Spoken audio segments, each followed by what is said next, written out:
Sinibingele nonke egameni lomfowethu wethu uJesu. Isikhulumi sethu namhlanje umfowethu uKit Tischler ozobe eshumayela phansi kwesihloko esithi imfihlo yokwaneliseka.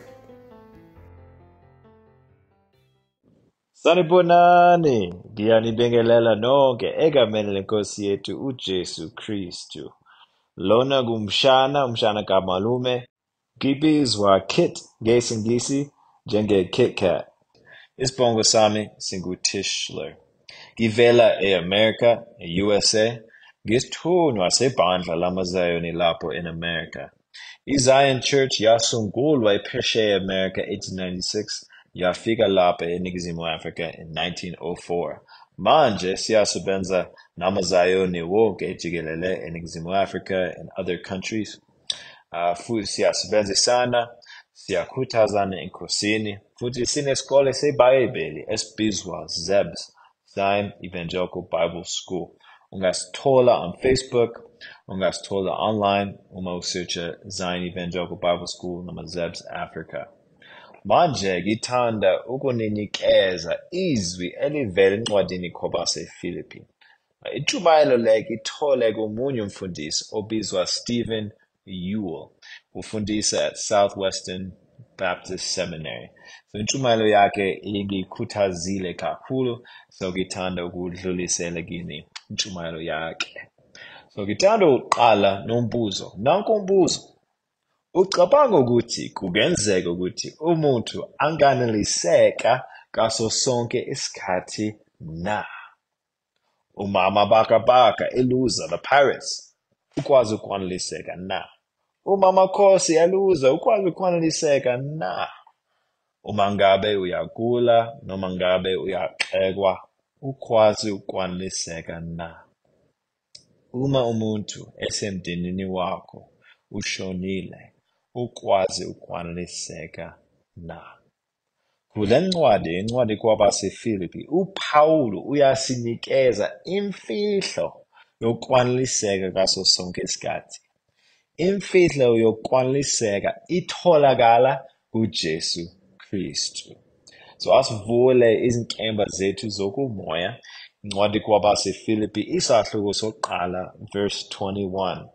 Kufundeke kanje, ngokuba kimina ukuphila kungoKristu, ukufa kuyinzuzo. Uma umuntu eshonile, ulahlekelwa yonke into esemhlabeni, kepha uma eshonile enkosini Jesu, uzothola uJesu.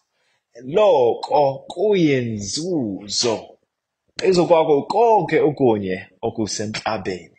Ngakho-ke, nayo imfihlo yokwaneliseka uma sihamba emhlabeni, asibheke phezulu kuJesu Kristu.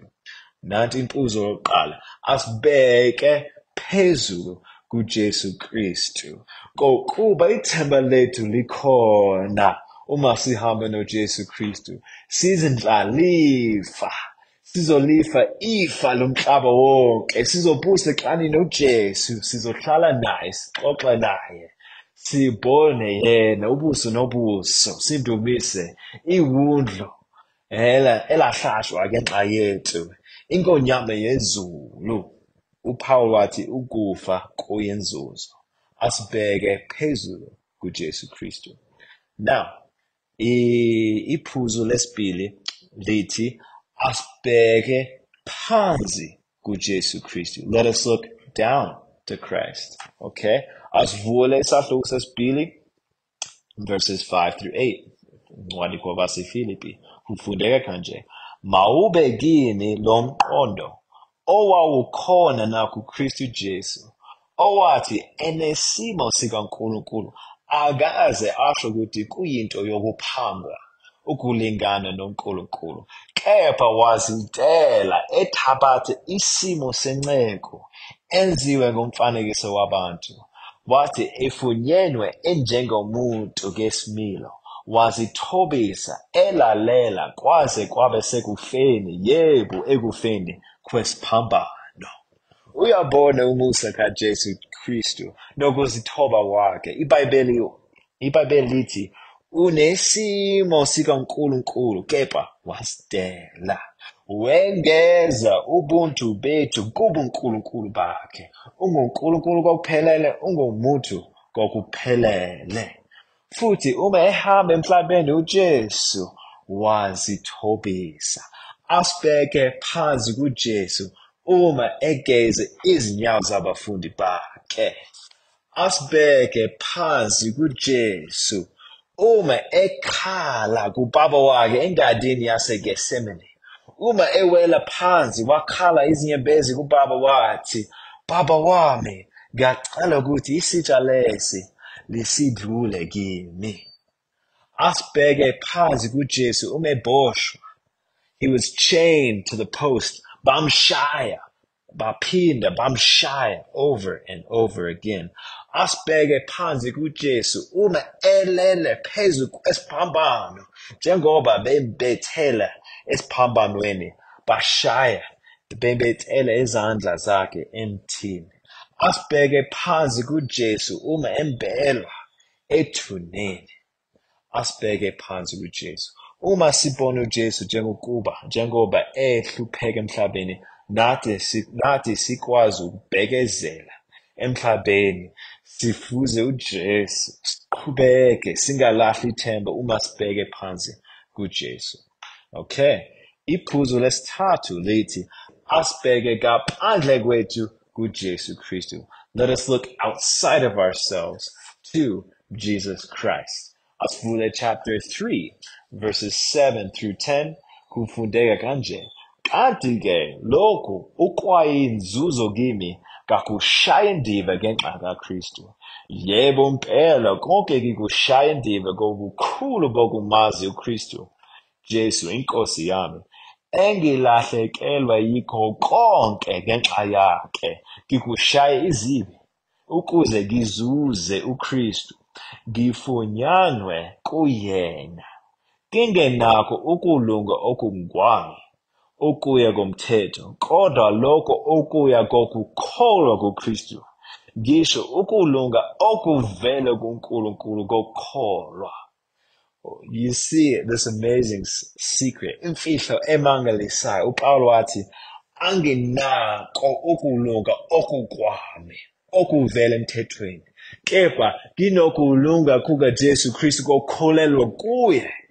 Ngifunyanwe kuye. I'm found in him. Na imfihlo yokukwaneliseka. Asibheke phandle kuJesu. Yena ukukulunga kwethu. Yebo konile kakhulu, sonke sonile. Kepha uma sithempela kuJesu Kristu, simbaptiswe kokulunga kwakhe. Asidingi ukukwesaba ukulahlwa ngenxa yezono. Kokuba sesilungisisiwe kuJesu Kristu kokholwa ngaphandle kwemisebenzi yethu. Asibheke ngaphandle kwethu kuJesu Kristu. So the last point, iphuzu lokugcina lithi, asibheke kuKristu ohlala kithi. Let us look to Christ who lives in us. Ohlala kithi. Philippians chapter 4, verses 11 through 13. Kufundeka kanje. Akusikho ukuthi ngisho maqondana nokuswela, ngokuba mina ngifundile ukuba ganeliswe noma ngihlezi kanjani. Ngiyakwazi ukuba phansi, ngiyakwazi nokubusa. Kuko konke nasezintweni zonke ngifundisiwe ukusutha nokulamba, nokubusa nokuswela. Verse 13. Nginamandla ukwenza konke ngaye ongiqinisayo.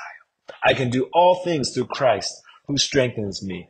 Naye imfihlo, uma sithembele kuJesu, uJesu naye uhlala kithina. Yena ubuso umhlaba nezulu. Ikwazi ukwaneliseka noma ukusutha noma ukulamba, ukubusa nokuswela. uJesu unamandla ohlala kithi. Angeke awele phansi ngenxa yobuthakathaka bakhe. Uhlala enkazimulweni futhi uhlala kubantu abathembele kuye. Asibheke kuKristu ohlala kithi. Now let me just summarize ngoyaphetha manje. Uma sifuna ukwaneliseka ngaso sonke isikhathi, asibheke phezulu kuJesu Kristu. kokuba ukufa kuyinzuzo. Asibheke phansi kuJesu owasihluphekela ngendlela emangalisayo. Asibheke ngaphandle kwethu kuJesu Kristu ongukulunga kwethu, and okugcina asibheke kuJesu Kristu ohlala kithi, yena unamandla osiqinisayo. Nayo indlela singakwaneliseka ngayo. uNkulunkulu abe nani bazalwane, asibheke kuJesu Kristu. Amen. Siyabonga kakhulu ngokuthi nisiphe indlebe. Sibonge kakhulu nakumfowethu othatha isikhathi sakhe ngokuthi azosikhonza namhlanje.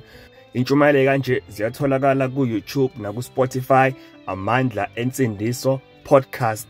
Ngiphinde, Amandla Ensindiso Podcast. Siyabonga.